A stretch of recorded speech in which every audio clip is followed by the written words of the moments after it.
Κύριε Πρόεδρε, κυρία Υπουργέ, κύριε Υφυπουργέ, κύριοι Γραμματείς, κυρίες και κύριοι συνάδελφοι, η παγκόσμια κρίση έφερε την κρίση εμπιστοσύνης. Η κρίση εμπιστοσύνης έφερε την κρίση ρευστότητας.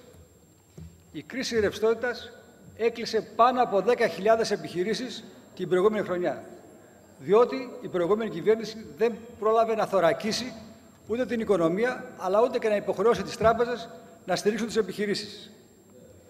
Καμία χώρα δεν έχει μέλλον χωρίς επιχειρήσεις.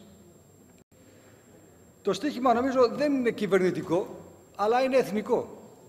Πρέπει οπωσδήποτε να προασπίσουμε τη λειτουργία των επιχειρήσεων, να τις καταστήσουμε κερδοφόρες. Εμείς, σαν Πασόκ, κάνουμε ανατροπές με αισιοδοξία, στοχεύοντας πάντοτε τη σταθερότητα, την ανάπτυξη και την ανασυγκρότηση. Το παρόν σχέδιο νόμου είναι ένα από τα μέτρα που έχει αποφασίσει η κυβέρνηση για την αναθέρμανση της αγοράς και την ενίσχυση της οικονομικής δραστηριότητας. Και πάντοτε μέσα από διαβούλευση όλων των φορέων. Τα επιμελητήρια ήρθαν, κατέθεσαν τις προτάσεις τους. Οι τράπεζες επίσης. Οι βουλευτές όλοι εμείς συνεδριάσαμε. Οι επιχειρηματίες κατέθεσαν προτάσεις. Στο επίκεντρο λοιπόν των διατάξεων του σχέδιου νόμου είναι οι μικρές, οι μικρομεσαίες επιχειρήσεις και οι αγρότες, που πραγματικά δυσκολεύονται στην ομαλή αποπληρωμή των υποχρεώσεών τους και που στερούνται διαπραγματευτικής δύναμης απέναντι στα πιστωτικά ιδρύματα. Δεν τους δίνουν σημασία, δεν τους γνωρίζουν, δεν έχουν τα μέσα, θα λέγαμε.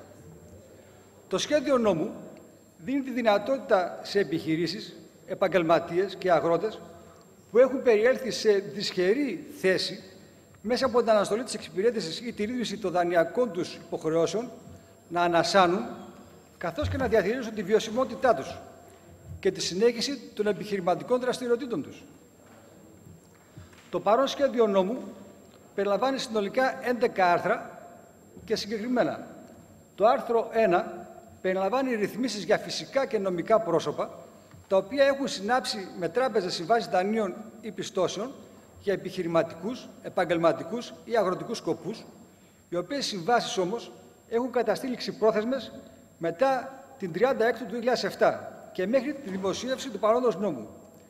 Και λέμε 30 Έκτου του 2007 διότι η κρίση έχει ξεσπάσει τα 2 τελευταία χρόνια, αλλά εμείς πήραμε και ακόμα πιο πριν. Το σύνολο της ληξιπρόθεσμης οφειλής που υπάγεται στη ρύθμιση δεν μπορεί να υπερβαίνει το 1.500.000 ευρώ.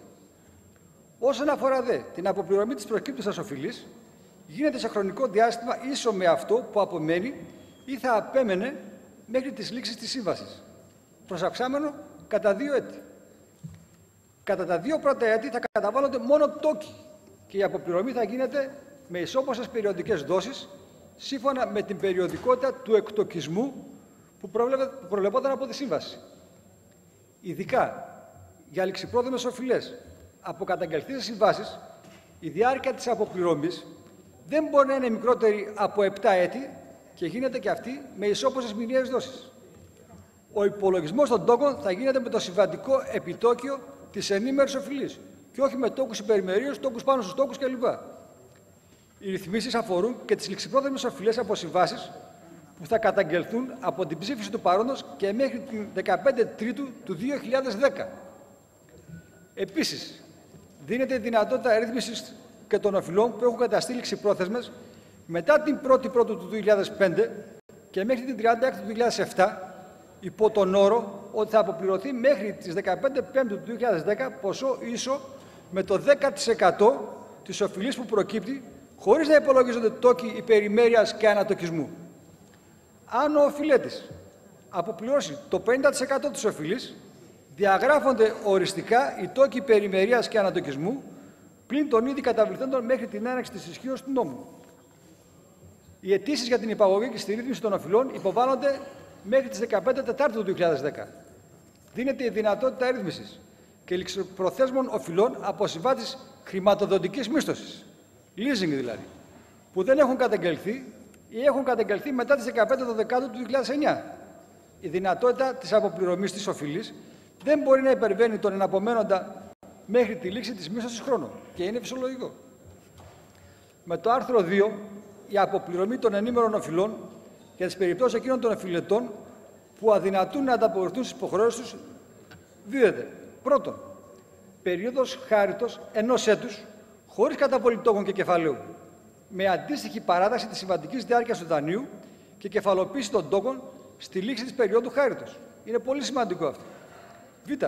Αναστολή για 2 έτη της τοκοχρεωτικής αποπληρωμής του άλικτου κεφαλαίου με αντίστοιχη παράταση της συμβατικής διάρκειας του δανείου και καταβολή των τόκων στη διάρκεια της αναστολής σύμφωνα με την περιοδικότητα του εκτοκισμού που προβλέπεται στη σύμβαση. Και τρίτον, παράταση της συμβατικής διάρκειας του δανείου κατά 3 έτη. Όλα αυτά είναι βιταμίνες που δίνουμε στους επαγγελματίες. Επειδή μια γενικευμένη εφαρμογή για τις ενήμερες οφειλές θα μπορούσε να επιβαρύνει υπέρμετρα τους όρους κεφαλαιακής επάρκειας των πιστωτικών ιδρυμάτων, των τραπεζών δηλαδή, καθορίζονται συγκεκριμένα κριτήρια, όροι και προϋποθέσεις για την υπαγωγή σε συγκεκριμένη ρύθμιση. Ιδιαίτερα σημαντικές για τη δοκιμαζόμενη περιφέρεια είναι η ρύθμιση με την οποία σβήνονται τα πανωτόκια των παλιών δανείων των αγροτών. Στο άρθρο 3 προβλέπεται η άμεση διαγραφή από τα αρχεία δεδομένων οικονομικής συμπεριφοράς των πιστωτικών ιδρυμάτων, δηλαδή του ΤΙΡΕΣΙΑ, όλων των καταχωρημένων δυσμενών δεδομένων, εφόσον έχει ήδη εξοφληθεί στο σύνολο της η οφειλή ή πρόκειται να εξοφληθεί μέσα σε 3 μήνες από τη δημοσίευση του υποψήφιου αυτού νόμου.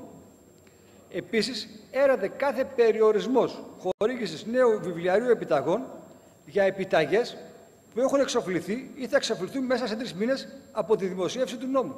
Καταλαβαίνετε τι σημαίνει να μπορεί ο επαγγελματίας ή ο επιχειρηματίας να ξαναπάρει τον μπλοκ επιταγών. Περιορισμοί στην επεξεργασία δεδομένων οικονομικής συμπεριφοράς. Μειώνεται κατά 1 έτος ο χρόνος στήριξης των δεδομένων της οικονομικής συμπεριφοράς εφόσον έχουν εξοφληθεί οι υποχρεώσεις και έχει παρέλθει το προβλεπόμενο χρονικό διάστημα για το σύνολο των καταχωρημένων στο αρχείο δεδομένων.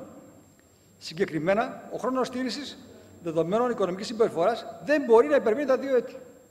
Επίσης, οι ακάλυπτες επιταγές δεν εμφανίζονται στα συγκεκριμένα αρχεία εφόσον εξοφλούνται εντός 30 ημερών από τη σφράγισή τους. Ανώτατος χρόνος στήριξης δεδομένων, ακόμα και αν δεν έχουν τακτοποιηθεί οι οφειλές, ορίζονται τα 10 έτη. Στο άρθρο 5, υποχρέωση ενημέρωσης, υποχρεώνει το πιστωτικό ή χρηματοδοτικό ίδρυμα που έχει δώσει δυσμενή στοιχεία σε αρχεία δεδομένων οικονομικής συμπεριφοράς να προβεί εντός 2 εργασίμων ημερών από τη στιγμή που ενημερώθηκε για την εξόφληση της οφειλής στην ενημέρωση του υπευθύνου επεξεργασίας των παραπάνω αρχείων χωρίς αμοιβή ή δαπάνη. Με το άρθρο 10, στο μέρος Β, άλλες διατάξεις του νόμου, αναστέλλεται η υποβολή αιτήσεων για την υπαγωγή επενδυτικών σχεδίων σύμφωνα με τις διατάξεις του νόμου 3299 του 2004. Τέλος, με το άρθρο 11 ρυθμίζεται η έναρξη των διατάξεων του νόμου που αρχίζει από τη δημοσίευσή του στην εφημερίδα της κυβερνήσεως. Ευχαριστώ.